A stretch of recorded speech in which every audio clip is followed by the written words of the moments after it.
अस्सलाम वालेकुम स्टूडेंट्स।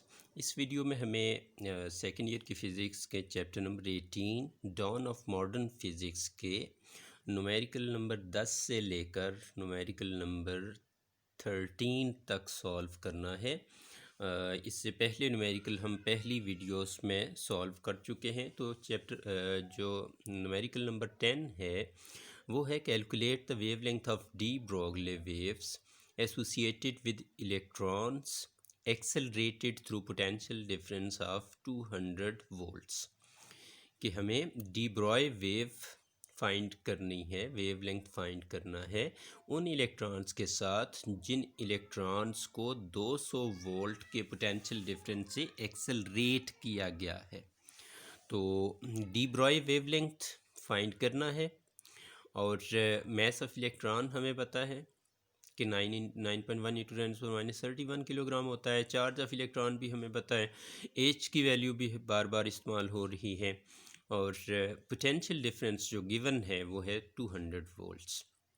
तो energy gained by electrons accelerated through potential difference of delta V, ये फार्मूला हमारे पास आ जाएगा। Energy will be equal to Q into del V.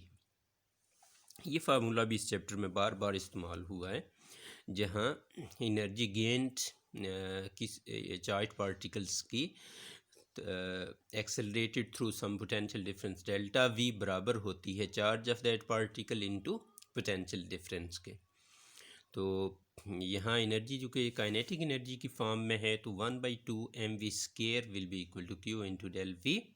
तो यहाँ से वी स्केयर को सेपरेट करें, 2 इधर जाके मल्टीप्लाई हो रहा है, m जाके डिवाइड हो रहा है, और फिर स्केयर रूट ले लें तो अंडर दी रूट आ जाएगी राइट साइड वाली सारी टर्म, और लेफ़्ट साइड पर स्केयर ख़त्म हो जाएगा। वैल्यूज़ लिख लें, क्यू इलेक्ट्रॉन है यहाँ पे और 200 वोल्ट पोटेंशियल डिफरेंस है। तो मैस ऑफ इलेक्ट्रॉन भी लिखा, सॉल्व किया तो हमारे पास ये टर्म आई, इसका स्केयर रूट ले लिया तो 8.38 into 10⁻6 metre per second speed आ गई है।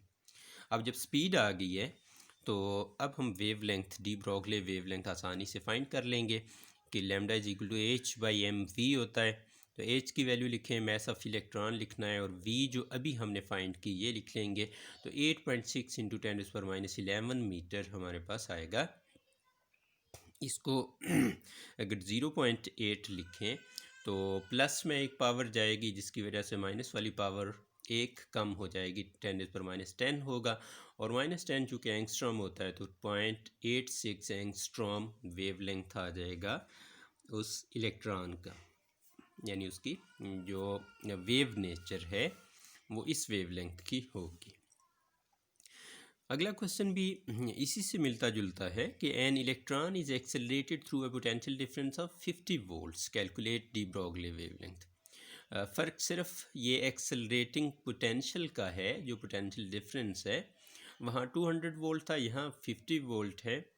तो बाकी क्वेश्चन बिल्कुल उसी तरह से प्रोसीड करेगा जिस तरह से ऊपर वाला क्वेश्चन है कि delta V is equal to 50 volt है, एम मैस ऑफ इलेक्ट्रॉन लिखा, चार्ज ऑफ इलेक्ट्रॉन लिखा, एच की वैल्यू लिखी, डी ब्रॉय वेवलेंथ फाइंड करना है। तो यहाँ भी पहले हम एनर्जी गेन वाला फार्मूला इस्तेमाल करेंगे कि energy gained by electron accelerated through a potential difference of delta V, ये हो जाएगी kinetic energy will be equal to Q into del V के। जो यहाँ इसका फार्मूला लिखेंगे, वी स्केयर को सेपरेट करेंगे और उसमें से फिर स्केयर रूट लेकर जब हम वैल्यूज़ पुट करेंगे तो हमारे पास आ जाएगा v की वैल्यू आ जाएगी 4.19 इंटू 10⁻6 मीटर पर सेकेंड, यानी v will be equal to this one 4.19 into 10⁻6 metre per second. तो डी ब्रॉय वेवलेंथ आ जाएगा lambda will be equal to h/mv। तो सारी वैल्यूज़ यहाँ पे लिखी तो हमारे पास आ गया 1.736 इंटू 10⁻10 मीटर या 1.74 एंगस्ट्रॉम। तो ये इलेक्ट्रॉन के साथ जो वेव आएगी उसका वेवलेंथ होगा।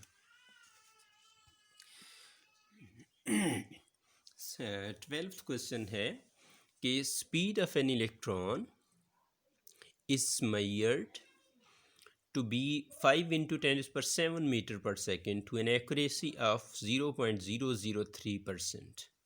Find the uncertainty in determining the position of this electron. तो अनसर्टेनिटी प्रिंसिपल के क्वेश्चन है ये दोनों लास्ट वाले। तो इसमें स्पीड ऑफ इलेक्ट्रॉन हमें दी गई है, एक्यूरेसी उसकी दी गई है 0.003% और अनसर्टेनिटी इन पोजीशन हमें फाइंड करना है डेल्टा एक्स, जबकि मास ऑफ इलेक्ट्रॉन और एच की वैल्यूज़ हमने यहाँ पे लिख ली। तो एक्यूरेसी इन स्पीड या अनसर्टेनिटी इन स्पीड जो यहाँ पर बनेगी उसका फार्मूला अगर देखें तो वो आएगा delta V by V into 100% में हमारे पास आ जाएगी अनसर्टेनिटी।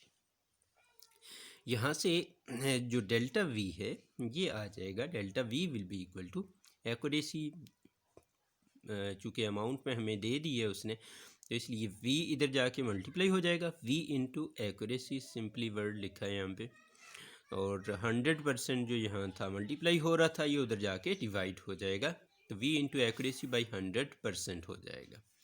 तो अनसर्टेनिटी इन स्पीड यहाँ से आ जाएगी, यानी delta v will be equal to, यहाँ v की वैल्यू लिखी 5 इंटू 10⁻⁷ इंटू 0.003% डिवाइडेड बाई 100%, और ये परसेंट कट जाएगा और बाकी रेशियो सॉल्व करेंगे तो हमारे पास आ जाएगा 0.15 मीटर पर सेकेंड।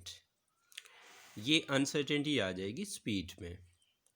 तो अब हम अनसर्टेनिटी प्रिंसिपल का फार्मूला इस्तेमाल करेंगे, uncertainty in position and uncertainty in momentum, इन दोनों की प्रोडक्ट नियरली इक्वल है प्लांक्स कांस्टेंट के, और डेल्टा पी की जगह फार्मूला लिख लें एम इंटू डेल वी, क्योंकि मोमेंटम एम वी के बराबर होता है।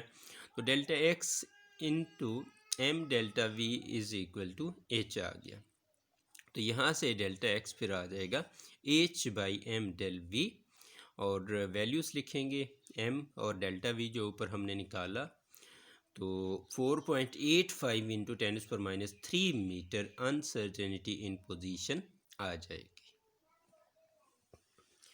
सिमिलरली क्वेश्चन नंबर 13 है कि the life time of an electron in an excited state is 10⁻⁸ second, कि किसी भी एक्साइटेड स्टेट में जो इलेक्ट्रॉन है वो इतनी देर रहता है। What is it's uncertainty in energy during this time, इस टाइम के दौरान अनसर्टेनिटी इन टाइम एनर्जी क्या होगी, अनसर्टेनिटी इन एनर्जी इस टाइम में क्या होगी। तो अनसर्टेनिटी इन टाइम दी गई है 10⁻⁸ सेकेंड, और अनसर्टेनिटी इन एनर्जी आ जाएगी डेल्टा ई, और ये हमें फाइंड करना है। तो एच की वैल्यू लिखी यहाँ पे, तो इसी तरह से अनसर्टेनिटी प्रिंसिपल की ये फॉर्म इस्तेमाल की, delta E into delta T nearly equals H. तो यहाँ से डेल्टा ई को सेपरेट करें, एच बाई डेल टी हो जाएगा, दोनों वैल्यूज़ लिखें तो हमारे पास आ जाएगा 6.6 इंटू 10⁻⁻26 जूल।